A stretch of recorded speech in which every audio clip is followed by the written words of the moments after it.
Hey everybody, it's Professor Evans here. I apologize for the lighting, but it's the best I can do in this part of the house. So, anyhow, it's Tuesday night about 6:45 p.m. and I promise you I will not dump videos on you every day in this course. But I figured since we're early enough on in the course, I'll give you as much information as I can up front.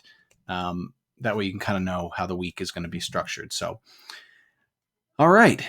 So hopefully you have had a chance to look around in the course. You watched the intro video, you read a little bit about me, and you've started to respond to the discussion board post.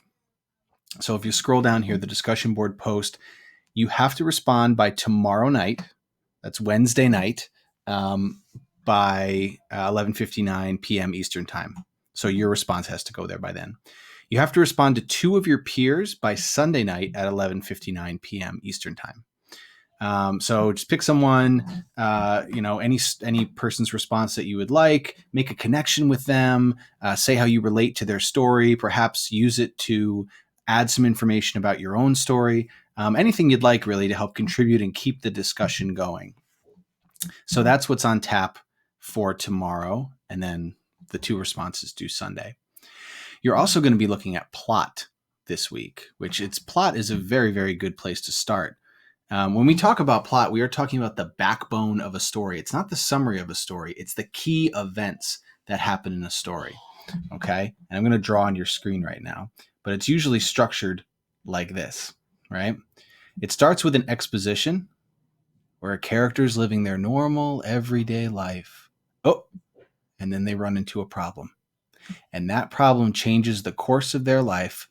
And now they have to go on and deal with that problem and deal with that problem until they figure out the solution to that problem. They deal with the problem, the story begins to wrap up, and we have our resolution. I don't know if you guys have ever seen this before in another English class, but basically this is pretty much the backbone of songs, movies, TV shows, books, that little triangle there.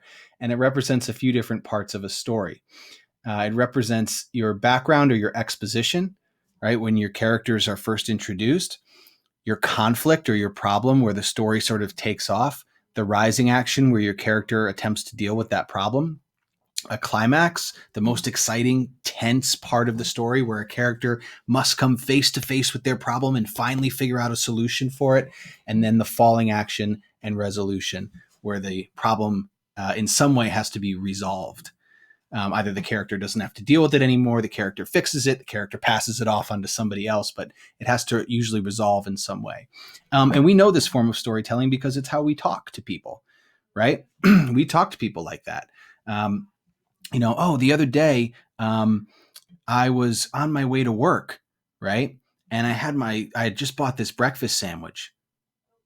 If they stopped there, we would think something was up. We'd be like, yeah, you bought a breakfast sandwich and I bumped into somebody and I dropped it. And we're almost looking for that structure in a story. We're looking for the conflict, the rising action in stories. And some authors will do it straightforward, right? They'll start with an exposition, a conflict, a rising action, climax, all that stuff. Other authors won't. They'll sort of shift up how they present their plot structure. My wife told me a story the other day. We were doing some work out in the backyard, and I heard this loud crash out front. And my wife came out the back door and she said, "Did you hear the car crash?" So she's really starting from the end of the story, right? And then she's going to go on and she's going to tell me everything that led up to that. Okay, so I was sitting inside, right? And I looked outside and I saw this one car coming out of the driveway, and then so she's starting at the end, and then she's going to, tell me everything that led up to that. So as a reader, we really want to be looking for those parts of the plot, no matter what order they're in. Okay. Another way we can think about plot is we can think about it as a very simple sentence. Somebody wanted, but so then, right? Who's the somebody of your story? What did they want? But what got in their way? Somebody wanted, but so what did they do about it? Then how did the story end up? That's a very simple way to think about plot structure as well. So you're going to be reading these stories this week. I'm a particular fan of The Invisible String and Ember. And these are 1,500 word stories, which sometimes you think because they're so short, they're going to be really easy to identify the plot. Not always the case. So you're going to read these and you're going to try to think about the plot as you go through and plot structure.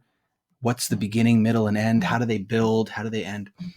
And then you guys are going to take that knowledge and you're going to apply it to some creative writing this week. Okay. So I'm not going to go through a detailed discussion of this assignment. I'll probably aim for like Thursday for that. But right now, focus on getting your discussion done, focus on getting your readings done, and then we'll start working on this paper towards the end of the week. Okay. I mean, you can certainly start sooner. I just will not have a video posted on it until later on in the week.